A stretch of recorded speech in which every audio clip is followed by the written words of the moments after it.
वीज पुरवठ्याची वायर जोडून देण्याच्या मोबदल्यात लाचेची मागणी करणाऱ्या वीज वितरण कंपनीच्या शिरपूरच्या वरिष्ठ तंत्रज्ञाला एसीबीने कारवाईचा शॉक देत ताब्यात घेतले। 500 रुपयांच्या मागणीत तडजोडीअंती 400 रुपये स्वीकारताना लाचलुचपत प्रतिबंधक विभागाच्या पथकानं त्यांना रंगेहात पकडले। लाचलुचपत प्रतिबंधक विभागानं केलेल्या कारवाईमुळे वीज वितरण कंपनीमध्ये खळबळ उडाली आहे।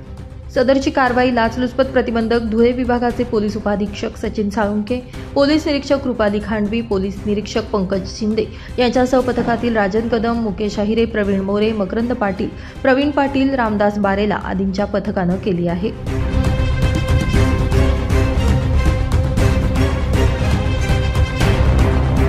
ब्युरो रिपोर्ट, माझा महाराष्ट्र न्यूज, धुळे।